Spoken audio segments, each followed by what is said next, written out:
Hi guys, a very warm welcome to all of you. आज की video में आपसे बात करूंगा मैं मार्क ट्वेन की स्टोरी एडवाइस टू यूथ के बारे में। मार्क ट्वेन कौन थे? मार्क ट्वेन थे अमेरिका के बहुत बड़े राइटर थे। इनको फादर ऑफ अमेरिकन लिटरेचर ही बोला जाता है।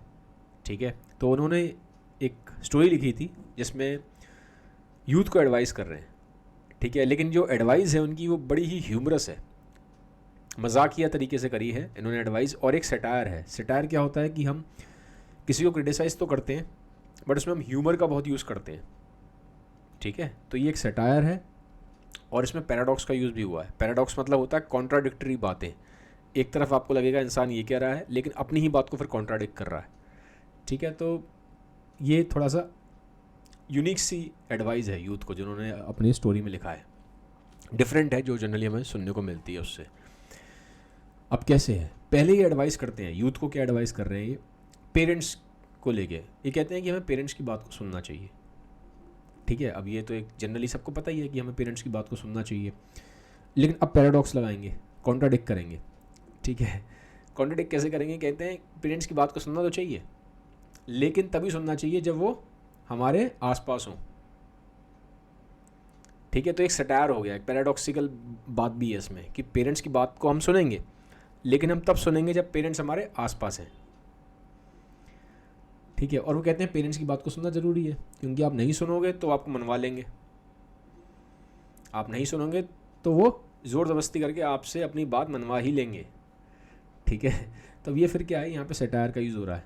मजाकिया तरीके से वो एक तरीके से कमेंट कर रहे हैं। और फिर वो ये भी कहते हैं इसमें कि पेरेंट्स की बात को सुनना इसलिए भी ज़रूरी है क्योंकि वो कहते हैं कि ज़्यादातर पेरेंट्स को ऐसा लगता है कि वो अपने बच्चों से ज़्यादा समझदार हैं। ठीक है, तो हमें कोशिश करनी चाहिए कि हमें उनकी हाँ में हाँ मिला देनी चाहिए। इससे क्या होता है कि वो भी खुश रहते हैं और हम भी खुश रहते हैं। ठीक है, तो इस तरह की एडवाइस कर रहे हैं ये कि पेरेंट्स की बात को सुनो लेकिन एक टैक्टफुल तरीके से। ठीक है, तो इसको ये इस तरह का सटायर यूज़ कर रहे हैं। ठीक है, सेकंड ये बात करते हैं रिस्पेक्ट करनी चाहिए हमें सुपीरियर्स की। हमें जो अपने सुपीरियर हैं और जो बाकी लोग हैं, इनफैक्ट स्ट्रेंजर्स हैं, इनकी भी रिस्पेक्ट करनी चाहिए। लेकिन फिर पैराडॉक्स लगेगा इनकी हर एडवाइस में, मतलब जो एडवाइस जनरली हमें दी जाती है ये बात वही कर रहे हैं, जैसे रिस्पेक्ट योर सुपीरियर्स, पेरेंट्स की एडवाइस को सुनना, ये बातें तो हम सुनते आए हैं बहुत लंबे टाइम से। लेकिन कुछ ना कुछ ये उसमें एलिमेंट ऑफ सरप्राइज यूज़ कर रहे हैं, उसमें कुछ ना कुछ पैराडॉक्स यूज़ कर रहे हैं, सेटायर उसमें यूज़ कर रहे हैं। ठीक है, तो जैसे मैंने बोला रिस्पेक्ट करनी चाहिए सुपीरियर्स की, दूसरे लोगों की रिस्पेक्ट करनी चाहिए। लेकिन फिर एक चीज़ बात बोलते हैं, कहते हैं अगर तुम्हें कोई ऑफेंड करे, अगर तुम्हें कोई ऑफेंड करे, ठीक है, तो तुम्हें इमीडिएटली रिएक्ट नहीं करना चाहिए, तुम्हें राइट टाइम का वेट करना चाहिए। जब तुम्हें राइट टाइम मिले, जब तुम्हें सही मौका मिले, ठीक है, तो ये कहते हैं then you should hit that person with a brick. ठीक है, फिर यहाँ पे उन्होंने एक सटायर और एक पैराडॉक्सिकल बात कर दी। फिर आगे करेंगे, फिर ये कहते हैं कि अच्छा अगर तुमने मान लो ऐसा कर दिया उसके साथ, तो कुछ टाइम बाद जाके तुम्हें फिर पूछना भी चाहिए उस आदमी से कि भाई तुमने जो मेरे को ऑफेंड किया था और जब मैंने ऐसे एक्शन लिया, तो क्या तुमने जब मुझे ऑफेंड किया तो क्या वो इंटेंशनल था या अनइंटेंशनल था? तुमने जानबूझ के किया था या अनइंटेंशनल था? अगर आदमी कहता है कि भैया मैंने तो अनइंटेंशनल किया था, मैंने जानबूझ के नहीं किया तुम्हें ऑफेंड, ठीक है, लेकिन तुमने तो उसको हिट कर दिया, तो फिर तुम उससे अपनी माफ़ी मांग लो कि भैया गलती हो गई मुझसे, मुझे लगा कि तुमने मुझे जानबूझ के ऑफेंड किया इसलिए मैंने तुम्हें हिट कर दिया, तो मेरे से गलती हो गई, मैं माफ़ी मांगता हूँ। ठीक है, और फिर ये बोल रहे हैं ऐसा, अब एक तरफ तो ये कह रहे हैं कि हिट करो उसको ब्रिक से, फिर यहाँ पे ये कह रहे हैं कि we should not use violence, हमें वायलेंस का यूज़ नहीं करना चाहिए। तो ये पैराडॉक्सिकल बातें हैं, कॉन्ट्राडिक्टरी बातें करते हैं। ठीक है, ये अपनी जो एडवाइस है इसमें कॉन्ट्राडिक्शन का यूज़ कर रहे हैं, पैराडॉक्स का, जो मैंने आपको स्टार्टिंग बताया। तो कहते हैं कि वायलेंस का यूज़ नहीं करना चाहिए हमें, क्योंकि जो वायलेंस है वो तो अनसिविलाइज्ड लोग यूज़ करते हैं, जो मतलब जो थोड़ा सा कम सिविलाइज्ड हैं वो लोग यूज़ करते हैं वायलेंस को। तो we should not use violence, it's a thing of the past. ये तो पुरानी बातें हुई, अब वायलेंस का हमें यूज़ नहीं करना चाहिए। ठीक है, लेकिन फिर मैंने बोला ये पैराडॉक्स है, क्योंकि पहले ही उसमें उससे पहले ये वहाँ बोल रहे हैं कि कोई आपको ऑफेंड करे तो आपको ऐसे एक्शन लेना चाहिए, लेकिन यहाँ पे बोल रहे हैं कि मैं वायलेंस का यूज़ नहीं करना चाहिए। ठीक है, तो पैराडॉक्सिकल बातें कर रहे हैं, एडवाइस पैराडॉक्सिकल कर रहे हैं। ठीक है, क्योंकि ये एक सटायर है, इसका ध्यान रखना ज़रूरी है। फिर ये बोलते हैं कि we should get up early, हमें सुबह जल्दी उठना चाहिए। अब ये भी एडवाइस हमें सब करते ही हैं, लेकिन फिर यहाँ पे अपना कुछ ना कुछ ऐड करेंगे, कहेंगे कि हाँ हमें जल्दी उठना चाहिए। कोई कहता है कि हमें सुबह सुबह उठ जाना चाहिए, जब सूरज निकलता है तो उसके साथ हमें उठ जाना चाहिए। कोई कहता है कि कभी कुछ यहाँ पे कोई और हो कुछ ऐसा तब हमें उठ जाना चाहिए। तो कहते हैं बेस्ट ये है कि हमें ना हमें तब उठना चाहिए जब लार्क उठता है। लार्क क्या है? लार्क एक चिड़िया होती है ब्राउन कलर की। तो कहते हैं जब वो ब्राउन कलर की चिड़िया जब उठेगी ना तभी हमें उठना चाहिए, क्योंकि वो सुबह सुबह उठती है। लेकिन अब यहाँ पे फिर सेटायर करेंगे, फिर पैराडॉक्सिकल बात करेंगे। कहेंगे कि वो जो चिड़िया है उसको हम टेम कर सकते हैं, उसको हम ट्रेन कर सकते हैं। उसको ट्रेन कर लो और उसको बोलो ट्रेन करके कि तू जल्दी मत उठ भाई। चिड़िया को उसको ट्रेन कर दो कि वो आराम से उठे 9 बजे, 10 बजे, 9:30 बजे, ठीक है। तो यहाँ पे वो बोलते हैं कि हम चिड़िया को ट्रेन कर सकते हैं। चिड़िया सुबह 9:30 बजे उठेगी, हम भी सुबह 9:30 बजे उठेंगे फिर, ठीक है। तो वो अब क्या एक तरीके से क्या कह रहे हैं कि जब दुनिया को लगेगा कि भैया आप जब लार्क जो चिड़िया है जब वो उठती है तब आप उठते हो, तो आपका इससे क्या होता है, बड़ा अच्छा माना जाता है, आपको बड़ी रिस्पेक्ट सी मिलती है कि भैया जो बंदा है सुबह सुबह जल्दी उठता है। लोगों को ये लगेगा कि ये लार्क के हिसाब से उठ रहा है, जब चिड़िया उठ रही है तब उठ रहा है, लेकिन रियलिटी में आपने चिड़िया को ट्रेन कर रखा है, तो चिड़िया आराम से लेट उठेगी, आप भी लेट उठना। तो यहाँ पे फिर ये क्या कह रहे हैं कि कहीं ना कहीं जो इनकी बातें हैं वो पैराडॉक्सिकल दिखाई, कॉन्ट्राडिक्टरी बातें कर रहे हैं ये बार बार, ठीक है। फिर ये कहते हैं लाइंग के ऊपर कि झूठ बोलने के ऊपर, वो कहते हैं कि हाँ झूठ नहीं बोलना चाहिए, ये तो हमें शुरू से सिखाया गया है, हम सबको पता है कि हमें झूठ नहीं बोलना चाहिए। लेकिन फिर यहाँ पे ये फिर एक वहाँ पे फिर ये पैराडॉक्स यूज़ करेंगे। वो कहते हैं लेकिन मेरा ऐसा मानना है, वो बताते हैं कि हमें जो झूठ है ना ये बड़ी एक आर्ट है, ये एक स्किल है, इसको हम बड़े ध्यान से सीखना चाहिए। हमें छोटे मोटे झूठ नहीं बोलने चाहिए, क्योंकि जो लोग छोटे मोटे झूठ बोलते हैं वो पकड़े जाते हैं और फिर उनकी पूरी लाइफ की रेपुटेशन ख़राब हो जाती है, ठीक है। तो वो कहते हैं मेरा ये मानना है कि झूठ एक स्किल है, ठीक है, इट्स एन आर्ट, वो आपको सीखनी पड़ती है, बड़े ध्यान से सीखनी पड़ती है। तो उसको सीखो, उसमें टाइम दो, उसमें ट्रेंड हो जाओ। छोटे मोटे झूठ मत बोलो, नहीं तो पकड़े जाओगे और आपकी रेपुटेशन भी ख़राब होगी, ठीक है। तो फिर क्या है, ये सेटायर है, फिर मजाकिया तौर में कह रहे हैं, ठीक है। अब जैसे यहाँ पे एग्जांपल एक देते हैं, कहते हैं कि जैसे हमने सबने सुना है शुरू से कि जो ट्रुथ होता है वो माइटी होता है, ट्रुथ पावरफुल होता है और ट्रुथ ऑलवेज विंस, ये भी हमें पता है। बट यहाँ पे एग्जांपल दे रहे हैं, एग्जांपल कैसे दे रहे हैं कि एक शहर है यूएस में, बॉस्टन, ठीक है। तो कहते हैं बॉस्टन में ना एक आदमी की स्टैचू लगी है, और जिसकी स्टैचू लगी है माना जाता था कि जो एनेस्थीसिया होता है, एनेस्थीसिया समझते हैं आप, जब जैसे किसी को ऑपरेशन होना है तो डॉक्टर इंजेक्शन लगाते हैं या दवाई देते हैं जिससे उसको थोड़ा सा हल्का सा बेहोश किया जाए ताकि उसको पेन ना हो। तो वो कहते हैं कि बॉस्टन में एक स्टैचू लगा है उस इंसान का जिसने एनेस्थीसिया को डिस्कवर किया था। बट रियलिटी ये थी उसने एनेस्थीसिया को डिस्कवर नहीं किया था, डिस्कवर किसी और ने किया था। उसने उसका जो आइडिया था उसको चोरी कर लिया था, स्टील कर लिया था, ठीक है। लेकिन अब नाम तो उसी का हो रहा है, दुनिया तो उसी को जानती है, लेकिन ट्रुथ सबको पता चल गया बाद में कि भैया ये जिस बंदे का स्टैचू लगा है इसने वो काम नहीं किया है, डिस्कवरी एनेस्थीसिया किसी और ने की थी, लेकिन फिर भी स्टैचू उसी का लगा है और लोग इसी को मानते रहेंगे, ठीक है। लंबे टाइम तक इसी को माना जाएगा। तो वो फिर क्या कर रहे हैं, फिर यहाँ पे एक कमेंट कर रहे हैं, फिर सटायर कर रहे हैं यहाँ पे कि देखो आप तो कहते हो कि ट्रुथ माइटी है, लेकिन देखो वहाँ पे स्टैचू किसका लगा है और किसको हम रिस्पेक्ट कर रहे हैं जानते हुए भी ये, ठीक है। तो फिर इन्होंने कमेंट कर दिया यहाँ पे, एक सटायर फिर यहाँ पे करा है, ठीक है। तो इस तरह से पूरी जो उनकी बातें हैं वो सब पैराडॉक्सिकल हैं, कॉन्ट्राडिक्टरी हैं और सटायरिकल हैं। तो उन्होंने बोला है कि बोलते हैं कि इनके एडवाइस सुनोगे तो हंसी भी आती है। मैं पढ़ रहा था, मुझे हंसी आ रही थी। कह रहे थे कि जो लाए है, जो झूठ है, ये एक इट्स अ ब्यूटीफुल आर्ट, वो लिखते हैं इसमें स्टोरी में, it's a gracious and it's a beautiful art, और हमें इस आर्ट को सीखना बहुत जल्दी स्टार्ट कर देना चाहिए ठीक है। तो इनकी एडवाइस भी ऐसी है कि सुन के बस हंसी भी आ रही है, तो वो थोड़ी सी फ़नी सी वो है इनकी एडवाइस, ठीक है। फिर ये बात करते हैं आर्म्स के ऊपर। ये ह्यूमरस है, मैंने बोला ये ह्यूमरस राइटर है, इस पूरी स्टोरी में ह्यूमर है, मजाक भरा हुआ है, ठीक है। तो इसको आपको सीरियसली नहीं लेना है, इसको सिर्फ मजाकिया तौर पे ही समझना है। अब ये बात करते हैं आर्म्स के ऊपर। आर्म्स मतलब जो वेपन्स वगैरह होते हैं, बंदूक वगैरह होती हैं। तो ये वहाँ बात कैसे करते हैं, कहते हैं कि एक इंसिडेंट बताते हैं। कहते हैं मैंने एक इंसिडेंट देखा था जहाँ पे एक दादी माँ थी जो ग्रैंड मदर होती है, वहाँ पे उनका वो आया ग्रैंडसन, जो उनका पोता है।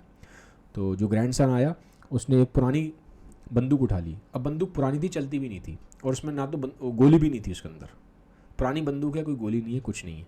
तो बस ऐसी मजाकिया तौर पे उसने अपनी ग्रैंड मदर के ऊपर उसको बंदूक को ऐसे एम करा, ठीक है, ऐसे बंदूक तान दी। तो ग्रैंड मदर तो घबरा गई, वो उधर तो भागने लगी। तो जैसे ही वो भागने लगी उसने ऐसे करके जो वो बंदूक थी उसको चला दिया, लेकिन बंदूक खाली थी, ठीक है, पुरानी बंदूक थी, चलती भी थी, खाली बंदूक थी, तो कुछ नहीं हुआ। लेकिन जो ग्रैंड मदर थी वो डर गई। तो अब क्या है कि एक तरीके से ये बता रहे हैं कि इस तरह से ना जो यूथ है उसको ऐसा ही करना चाहिए, क्योंकि एक्चुअल में क्या था कि ये ना वॉर के बहुत अगेंस्ट थे, ठीक है, ही वॉज अगेंस्ट वॉर। तो उन्होंने तरीका बताया कि यूथ को ना ऐसी ही बंदूकें चलानी चाहिए जिसमें जो पुरानी हो, जो चले भी ना, और जिसमें कोई जो गोलियाँ हो वो भी ना हो। हमें ऐसी ही बंदूकें यूथ को देनी चाहिए, ठीक है, क्योंकि अमेरिका की बात कर रहे हैं, उस टाइम भी ये वॉर पीरियड के आसपास की बात है। उस टाइम में बड़े वॉर हो रहे थे यूरोप में, अमेरिका में, और ये एंटी वॉर थे। ये नहीं चाहते थे कि यूथ जो किसी भी तरीके से वॉयलेंस में जाए, यूथ किसी भी तरह से वॉर में जाए। तो ये एक तरीके से ये एक सैटारिकल कमेंट कर रहे हैं। एग्जाम्पल कैसे देते हैं, जैसे उन्होंने बताया ना भी एग्जाम्पल ये ग्रैंड मदर का, वो कहते हैं एक बैटल हुआ था, बैटल ऑफ वाटरलू। वो बैटल क्या था वाटरलू का, उसमें लड़ाई हुई थी नेपोलियन की। नेपोलियन फ्रांस का जनरल था। तो फ्रांस और ब्रिटिश, ठीक है, फ्रांस और ब्रिटिशर्स की लड़ाई हुई थी जिसमें ब्रिटिशर्स की जीत हुई थी, ठीक है। तो कहते हैं अगर उस, क्योंकि और ऑब्वियसली बैटल हुआ था तो वहाँ ब्लड शेड तो हुआ था, तो कहते हैं अगर उस बैटल ऑफ वाटरलू में, और ब्लड शेड जब होता है तो कौन मारा जाता है, यूथ ही मारा जाता है, ठीक है, क्योंकि जवान ही लड़ता है जाके, ठीक है। ऑब्वियसली जो बच्चे हैं या जो बुजुर्ग लोग हैं वो तो जाते नहीं हैं वॉर में। तो इसलिए वो कहते हैं कि अगर उस बैटल में या जितने भी बैटल्स होते हैं, वॉर होती हैं, उसमें अगर हम यूथ को ऐसी ही बंदूकें दे दें, ठीक है, ऐसी ही बंदूकें दे दें जहाँ पे जो पुरानी बंदूकें हों, जिसमें कोई गोलियाँ ना हो, कुछ ना हो, ठीक है, तो फिर इस तरह का कोई ब्लड शेड होगा ही नहीं, कोई ब्लड शेड नहीं होगा इस तरह। तो एक तरह से डमी वॉर हो जाएगा। जैसे उन्होंने बताया सामने ग्रैंड मदर खड़ी हैं, तो उसमें बताते हैं कि सामने ऐसे, सामने पूरी आर्मी में ऐसे ही फीमेल कैरेक्टर हैं जैसे कि ग्रैंड मदर हैं, ऐसे ही सारे यूथ खड़े हैं, उनके हाथ में पुरानी बंदूकें हैं जो चलती भी नहीं है, ना उसमें कोई गोलियाँ, डमी पिस्टल्स हैं, तो उससे कुछ होगा ही नहीं। क्या होगा उससे, डमी गन से? तो एक तरीके से वो कहते हैं इससे ब्लड शेड नहीं होगा, ठीक है, वॉर में जो ब्लड शेड होता है उससे रुकेगा। तो वो एंटी वॉर थे, तो इसलिए वो इस तरह से यहाँ पे कहानी के थ्रू उन्होंने बात करी है, ताकि हम आर्म्स को हटाएं दुनिया से, मतलब कम से कम करा जाए, ब्लड शेड कम से कम हो। तो ही वॉज एंटी वॉर। तो इस सटायर के थ्रू, इस पैराडॉक्सिकल स्टोरी के थ्रू वो वॉर के अगेंस्ट बातें कर रहे हैं, ठीक है, और वो यूथ को एडवाइस कर रहे हैं कि वॉयलेंस से और आर्म्स से दूर रहे, ठीक है। तो उनकी बातें कॉन्ट्राडिक्टरी हैं, इसको ध्यान से समझना इस पॉइंट को, ठीक है।